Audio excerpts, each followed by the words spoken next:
So we're talking Super Bowl 56 prop bets. This is part 2. Kind of a review of the DK Nation printable prop bet list for your Super Bowl parties. Again, print this thing out, bring it to your parties. We know you know how to bet, but all those other men and women at your party, at your Super Bowl party, while they're crushing all that guacamole and those hot wings, hand them this. They'll get their fingerprints all over it, and then you can smoke them because you watch the sweat, and you can tell them to watch the sweat, so next year they're not such big losers. Let's go total punts, 6.5. Over, -145 odds. Under, +110. Where are you going, Geoff? Man, this one is tight. I actually debated this one a little bit. Both these teams averaging 3.3 punts per game. I am going to lean under here. I just feel like there is going to be enough like sort of loosey-goosiness on the defenses where we're just not going to see that many punts. Realistically, these two teams, I know we got McVay. He's a conservative head coach. We just finished talking about how much he likes to take the field goals. But we also have like two pretty good quarterbacks and two good passing games. And I think that's going to keep the punts to a minimum here. So the fact we're getting plus odds, again, you know, the averages say this line is about correct. Just take the plus money and go under. Alan. Yeah, I'm going to agree here. I prefer the under with the odds. Both of these coaches are pretty aggressive at times, and the Bengals will take those long field goal shots in plus territory before they opt to punt. I'm projecting the total punts to be at 6, right under the number. Okay, cool. Pearce, where are you going? You think it's going to be punt heavy? Take the over just because everybody filling out this pool doesn't want to see a bunch of punts. So naturally, everyone is going to be on the underside. So take the over to separate from the field. All right, Pearce, total players to throw a pass, 2.5 here, plus money on the over. So are we thinking besides the quarterback's going to be a little trickeration on Sunday? I'm going to take the under because that trickeration, even if the play works, I just don't see it. I just don't see it happening. And then the other thing is it's kind of macabre to root for a quarterback to get injured. So I'm not going to do that. Okay, sounds good. Geoff, we're going to have some Philly special magic on Sunday? Is that the next Stephen King novel? The quarterback is injured. So anyways, that was a bad joke. Yeah, I'm taking the over, man. I like this one. Odell Beckham is throwing a pass in this game. There's no doubt in my mind. You're going to see Odell Beckham on a trick play, and you get some kind of double reverse, and McVay's going to have him chuck it down the field and trying to hit Cooper Kupp for a touchdown. I don't care if it works because all we need is Odell Beckham to attempt the pass. Yep. And then Burrow, Stafford takes care of the rest. In fact, we're getting plus 155 here. Of course you take the over. Yep, we're talking just total players to throw a pass. 2.5 here, Alan. I mean, I still can't believe Cleveland let go its best quarterback this season. Ooh, too soon. We've seen sharp coaches like McVay and Zach Taylor pull out the trick plays before, and Super Bowl seems to be the stage for this type of stuff. Wasn't Cam Akers a high school quarterback? Maybe he throws one. Pearce, either team to miss a field goal or extra point. We talked about it at the top of this show, how it seems like everyone here is so confident in both of these kickers and their ability to make short, long field goals and be very accurate. But either team to miss a field goal or extra point. What do you think? Yes is where you could get good money, plus money. Yeah, I'm going to say no. I mean, these teams are definitely due to miss one, but as I said earlier, I'm not going to bet against these kickers. They've just been too hot. Okay, Alan, are you going to bet against these kickers? I mean, both teams will attempt the long field goals if they need to. Everyone's new favorite kicker, Evan McPherson, is my number one kicker heading into next year. But trusting a rookie in the big game to shank a long one is plus odds. Seems like a solid play to me. All right, Jeffrey, how confident are you in these guys? Sounded pretty confident earlier. Yeah, I'm pretty confident. But at the same time, like if we have coaches who like to attempt field goals, it just means more opportunities for misses, right? So Alan alluded to it. Like, I think we're going to see some multiple attempts from over 45 yards, and that just leads to more opportunities to hit the yes here. I'll lean yes. This one isn't. I mean, I'm not really feeling strong about it. I mean, look, it's a kicker prop, so yeah. I don't really know what else to say, but I'll say yes. Okay, because earlier, I mean, you were really preaching and praising and pushing the kicker props. Well, I was pushing it, but again, like you could go yes on the miss a kick, on the miss a field goal or extra point, and still take the yes on the over 3.5 field goals because, again, we've got teams who are averaging combined 7 field goal attempts, over their last 3 games. So I think you're going to see a lot of attempted kicks here, and you're getting plus money to take both. So, I mean, in a way, it's kind of a nice hedge bet if you combine them together as well. I'll stick to my guns. Okay, cool. So, Alan, when we're talking total touchdowns, 5.5 here. I don't know. If you're someone who's feeling like the under, what do you do in this situation? I mean, this correlates to my under punts bet. I think that much has been made of the Rams' defense as being an elite defense, but Burrow will still make enough big plays to get in the end zone quite a few times. We know the Rams will grind the clock, but end up scoring some touchdowns. You may have to sweat this one out, but you could tell yourself a story where you win this one in the final drive. I have it at 6 total touchdowns in this game. Geoff, what do you have it at? I'm going to go under on this one. Again, we've talked ad nauseum. I didn't think I'd ever talk about kickers this much in like a 1 hour segment show, but we've done it. We've hit the roof here. And if we like the kickers this much, and I'm saying, there might be 8 field goal attempts. Well, there's probably not going to be 6 touchdowns to go with those 8 field goal attempts. I think the under here is actually the play on the total touchdowns. Again, I'll bring it up again. McVay does not like to be aggressive when he gets in the other team's field of play. He likes to take the field goals, go under on the total touchdowns. Pearce, you going under on the total touchdowns? Yeah, let's go under. Your friends and family that are pounding the red solo cups and the steel cylinders, they want action, they want touchdowns. So if you want to differentiate from them, root for the low-scoring, low-touchdown game. All right, here we go, guys. We're going to kick it up a notch here. We're going to get a little beefy. Offensive lineman to score a touchdown. How we feeling, Geoff? Not great. Not Not good. great, Bob. Not great, Bob. There's too many good players in this game for the coaches start rolling out offensive linemen on the goal line. No, it's not happening this year. Okay, all right, but Pearce, don't both teams kind of have some banged up tight ends? I don't know, maybe if you get into a goal line situation, you throw an extra offensive lineman down there?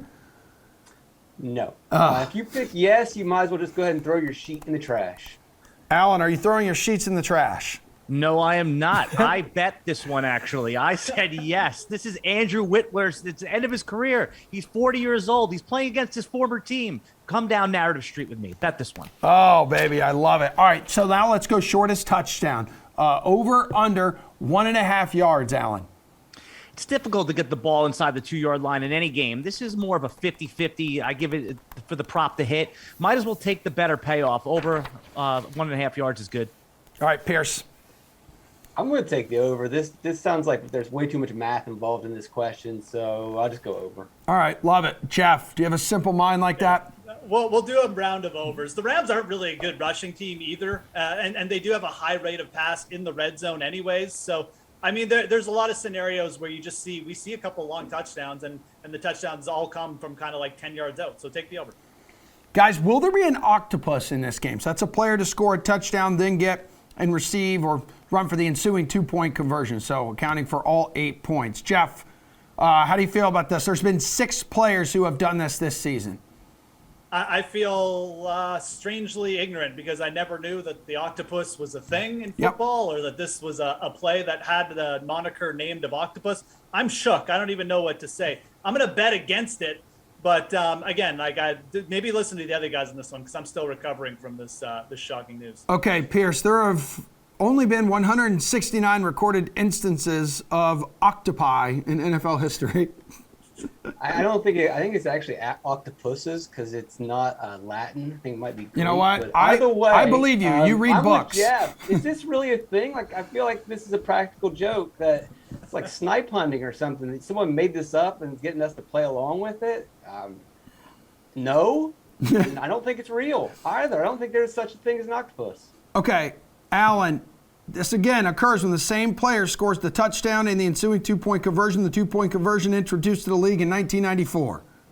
Tell me you did better on the SAT without telling me you did better on the SAT, Pearce. I didn't know the plural of octopus was octopi or octopuses. That's out of my league. The answer is no, but you can't lay those kind of odds without breaking your bankroll, man. You bet yes and expect to take the 0. All right, man. Yeah, yes, plus 1,400 odds on that, and no, minus 2,500. Last play of the game. Will it be a kneel down? What do you think, Geoff? No, no is plus money. No, look, we're expecting a close game. I'm expecting a close game. I think it's going to be a 1-score game heading into the final drive. And yeah, there's scenarios where the Rams, get a turnover, then they have to kneel. But I think with how close the spread is and just with how the playoffs have gone this year in general, you probably see the game come down to like the final drive, the final kind of hit at the score, getting a winning score again. So I'm expecting a close game. And if you're doing that, I think the no here is pretty attractive at plus 160. Pearce, how attractive is no? I will take the yes because you get the blowouts covered, and even in a close game, if the winning team has the ball, you're also covered there. So, kneel down it is. Oh, I like that. Alan. Yeah, I could make the argument for either side. They both said it better than I could say it here, but I don't want to believe that it's not going to be a close game. Outside of that vanilla wildcard weekend, we've had amazing finishes, one of the best years of the NFL playoffs. I'll take the plus 160 and say no. All right, what's the position of the dude who wins Super Bowl MVP? We all know this is a quarterback award, which is why quarterback is a heavy favorite at minus 300. They've won this award 7 of the last 10 Super Bowls. There has been a linebacker involved, a wide receiver in there as well. Wide receiver plus 250, running back plus 900. I mean, anyone who's feeling those guys on the defensive line for the Rams, plus 1,000, Geoff? No thanks. I do think that the quarterbacks are I think Matthew Stafford is overvalued in this category. So I think that with this prop, with the position props, you're also getting the quarterbacks just slightly overvalued. I like Joe Burrow, but I don't necessarily like betting on Matthew Stafford because Cooper Kupp has just been realistically, he's been their best player. And betting the wide receiver category covers, 3 other guys in Higgins and Chase who could also, and Beckham, who could also realistically win this award. So I think if you're betting per category, I don't know why you would bet per category. I think you should just bet on the single players. But if you're in a pool like Pearce has been alluding to, take the wide receiver position. Okay, Pearce. Thoughts on maybe taking linebacker here? Von Miller on the Rams has done it before. Yeah, no, I'm not going to go that far. And he got helped by the referees a little bit in that game. But anyway, that's another story. Running back is the way to go. You get better odds there. Also, you're going to differentiate from people in your pool. If you play quarterback and wide receiver, that's going to be pretty popular. Go with running back. The Rams are one of the bottom teams when it comes to missed tackles. Could open up some big plays for Mixon. Big plays mean MVP. How does Aaron Donald sound to you, Alan? Someone besides quarterback. I thought about it, but the obvious here is maybe if it's not going to be a quarterback, can it be Cooper Kupp? I mean, when Jerry Rice won it, he had about 11 catches, 200 plus yards. I could see Cooper Kupp doing that, and Matthew Stafford all year long has not been the key to Cooper Kupp's success. He's probably not going to win the MVP in the regular season. Let's give it to him if the Rams win in the postseason in the Super Bowl. I don't have him in front of me, but I can't imagine, kicker, you can probably get some pretty good value on that as well since there's so many kicker lovers here on this segment. Let's wrap it up with this. Let's go color of the Gatorade bath. Yellow, orange, or other. Pearce, what flavor are you feeling?